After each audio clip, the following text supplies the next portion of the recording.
Yo, what's up guys, the Insane Game Freak here.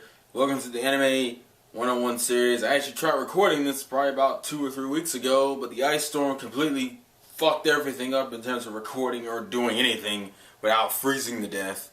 And ever since, and then the jury duty last week, the last few weeks have just been some bull, so I have had to postpone it and dick around, and then I was like, I recorded some footage, but I didn't record all the footage, so I said, fuck it. And the camera went off. So we're going to do it again. We're going to try to do it right this time. So for those who don't know, Anime 101 is kind of a series I want to do for those who want to get into more of the industry side of the anime community. Not necessarily like deep into the industry. I mean, maybe eventually. But for right now, we're going to start with basic stuff. So the main gist of the first set of videos I'm going to be doing are going to be more towards the collecting or buying anime in general side of things. And this first one is going to be whether you should wait for a re-release or should you just buy the original when you get it, and what's the pros and cons of each. And I'm going to show you some examples of some originals and re-releases and kind of go through it as we look at them. So, let's get it started. So these are a selection of a few of the shows I own 2 versions of, and would proceed to give you an interesting look between the differences between a release and re-release. Yu-Gi-Oh! Is another example. I don't own the original DVDs for Yu-Gi-Oh! But I thought Yu-Gi-Oh! Would be a good example. So I guess the first thing we should talk about is what's the differences usually. Well, the major pro you usually get for buying a re-release in almost all of these cases, well, most anyway, is that you usually end up getting more episodes. Now, Azumarill, this is a complete collection. Both of them were, so it didn't really change anything. One Piece, you went from collection 1, you went from these 2 single sets that gave you 26 episodes to the collection that gives you 26 episodes. So essentially, you're paying one price for the same amount of episodes instead of paying 2 different prices for the same amount of episodes. Zatch Bell kind of suffers from, actually we're not going to use Zatch Bell for this example. Same thing with Dora. You get the entire series in the Lunchbox edition, whereas you only got 9 episodes, and Sakurai gave you all 13 in one shot anyway, so it doesn't matter. Yu-Gi-Oh! Would have the same thing if I had the singles. It'd be the whole going from a single to a whole bunch of DVDs, because technically Zatch Bell's like that too.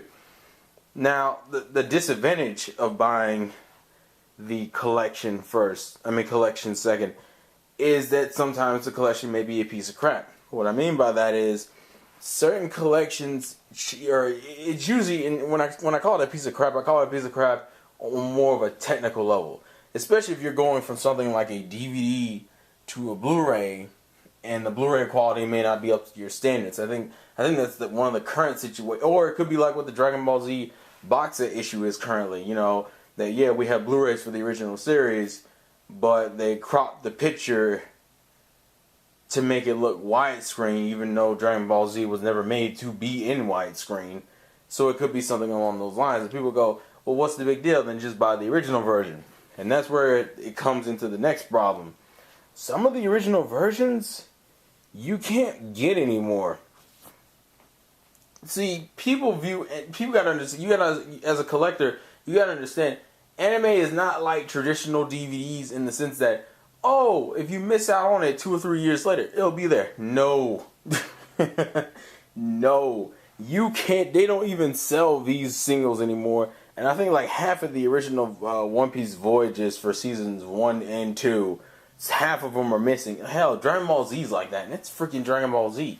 A lot. Why? That's why we got these re-releases. We got these re-releases because the originals are gone. I'm not telling the shit about Dora. I have not actually checked. But I'm just using it as a general example. Some of the originals are just not there anymore because of how old the show is. I mean, for God, people gotta understand, One Piece has been airing in America since 2004 and has been airing in Japan since like 1999.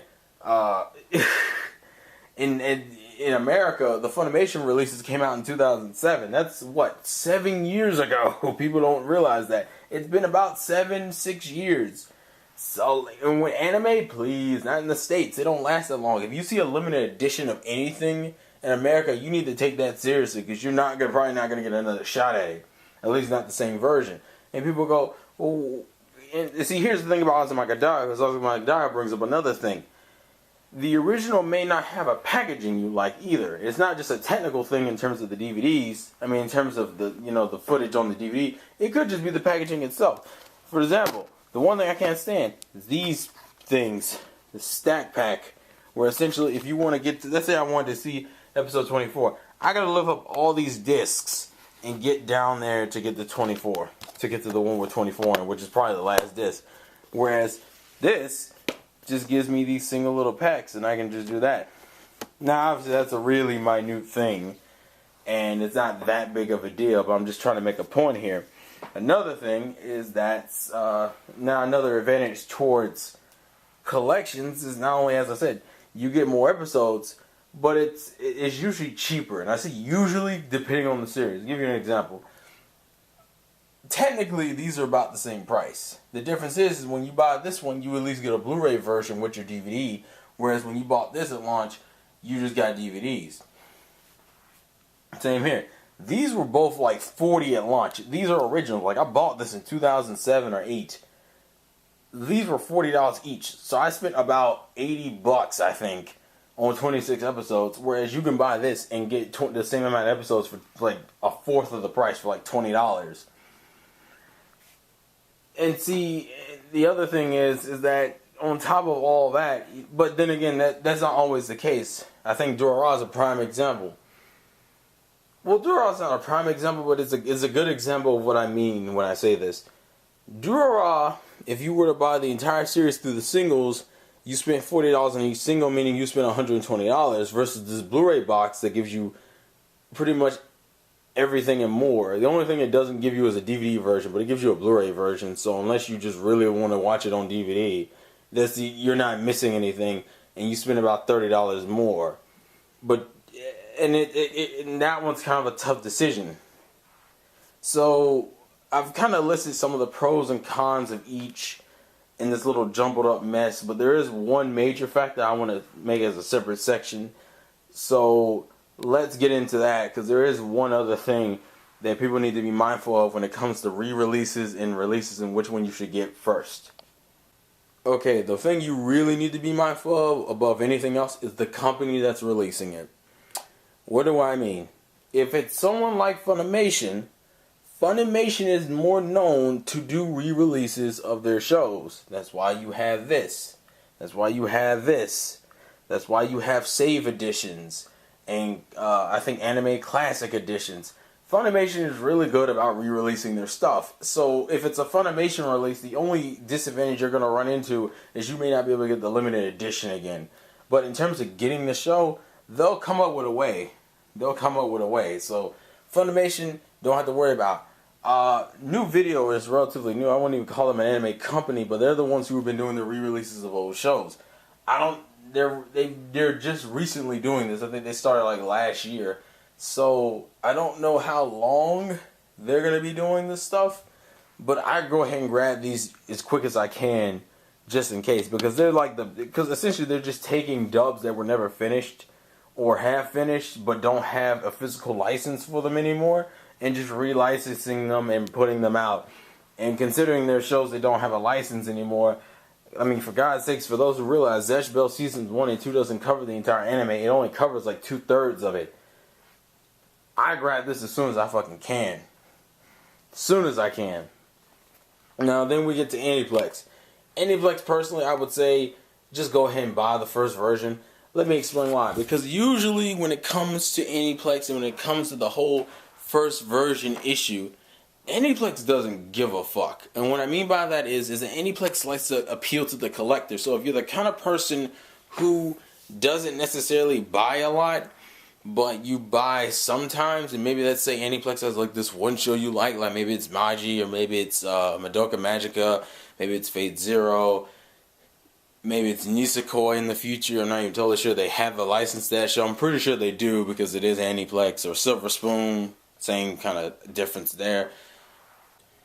Aniplex has the tendency of releasing their main, like, give you an example, Madoka Magica came out with like 3 versions of itself. It was like the normal standard one, the Blu-ray version and then like the limited edition version, and people were like, I'm gonna wait for a collection, but then the collection never came. Now let me specify this even further.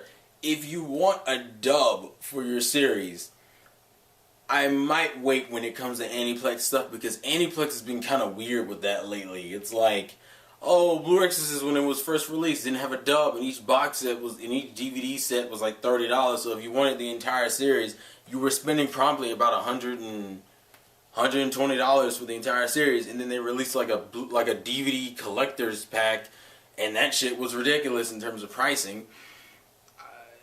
When it comes to Aniplex, is really weird with pricing. But here's my thing: if you really, and that's the other thing I'll get into in a minute. But Aniplex is that it's that kind of, I just go first because it's not gonna get any better. Like it's rare that Aniplex will come out with a collector's or just a packaged in set, like a full series set, and it be cheaper than the original, because it ends up being higher because they usually add something like Blu-ray or some collector's edition material. So I wouldn't even bother. Now we move on to Viz. Viz is another one of those buy first situations. Why? Because Viz is not known for doing collector's editions of anything. Viz isn't known for doing I guess you call them collections packs or save editions. They don't really do any of those, and if they do, they don't really tell you. There are very few shows that they have that do have that option for them. I mean, yeah, you got the Ranma re-release coming out, but that's like on some ridiculous Blu-ray level. I'm talking about like just standard shows, like maybe for Naruto and Bleach. I wouldn't even expect that. Not until those shows finish, because they haven't bothered to do them now. They've actually gotten worse when it comes to the single sets, where you get like 11 to 12 episodes instead of the usual 13 you get. Once again, Viz is another one of those companies I just say buy the first releases of. And Sentai, I probably said the same thing. There's no reason to wait for Sentai, the same thing kind of goes for Aniplex and Sentai in terms of dubs. Sentai is known to do dubs, but even then I would still say buy the first version. And here's the reason why. Sentai is cool enough that if they announce a dub, they usually do this like whole dub program where it's like, if you bought the original DVD, you could trade it back in, and they would send you a version with the dub on it, but for like a discounted price. So they wouldn't charge you like the full $50 you originally paid. They probably charge you like an extra, like it depends on the DVD itself and whether you want a Blu-ray version, but it's usually not anything more than half of the original price. It's usually either that or less. Like half is usually the worst it gets. Sentai is more willing to work with the customer, whereas Aniplex is kind of like, you better rebuy the shit. Like I think they've done it once, but other than that, they don't really do that. Sentai I think is a little safer, so I would still suggest buying the first printing, because when they do collectors, granted, and once again, because they're like Viz in that sense that they don't do many collectors or collections packs or save editions or anything like that, and if they do, once again, they won't tell you. Like for example, there's a Persona 4 collection coming out, but it's not that much different in terms of the pricing, but it is better. I'm just saying, when it comes to the collections and whatnot, Funimation shows are usually the ones you need to worry about. Alright, and the last thing that I believe is the most important thing is that whether or not you should buy. Now this in itself is kind of a different subject, because it's essentially me telling you whether or not you think you should buy it now or later. It depends on how much you like the show. I think that's like the biggest factor in all of this. If you like the show enough and you're willing to throw the money out now, then I just do it now. That's usually it's nothing. I don't have anything against collections, but it has to be a show that really is justified in having a collection. Like for something like FMA Brotherhood, that's something I'm waiting for a collection for, because I know it's coming. I know it's from Funimation. I know how Funimation does things. But let's say Viz were to release a Mare or old school Hunter x Hunter OVA collection, I get that shit like day one. Why? Because Viz isn't known for doing collector's editions and collections. But as I said, it depends on how much you really like the series. If you're like me, sometimes you run up into a situation where you'll buy both. That's how I kind of was with One Piece. It's like the originals came out, so I wanted to see the dub, and that's the third thing. Time. How badly do you want to see the dub or just a DVD or Blu-ray release, home release of your favorite show? Now, if you're the kind of person who torrents and pirates, why are you watching this anyway? You shouldn't even care. I'm talking to the people who want to buy things. If you want to buy things, if you really want to see it bad enough, you're going to end up getting it anyway. But my suggestion to you is, think about where you would rank the show in terms of things you would want to buy list. Now, how much you like it kind of factors in how willing you are to buy it. To me, I would honestly say, if it's a Funimation release, you can wait. No joke. Funimation is just the way they do things. I can wait for them. Aniplex, I get it day one. Sentai, you could kind of wait on. It's not like Sentai is really anal with that kind of stuff. Like I never really ran into trouble buying old Sentai stuff. Viz, I would go ahead and buy it day one because Viz is another one of those companies where you're gonna have to watch them. It's like you might be able to get it in like a few weeks, or a few months, or even a few years. So I go ahead and pick those up, especially because of how weird. Viz is a lot more known for dropping series than any other company, to be perfectly honest. So that's what I'm saying. Aniplex and Viz are on that, oh my god, now.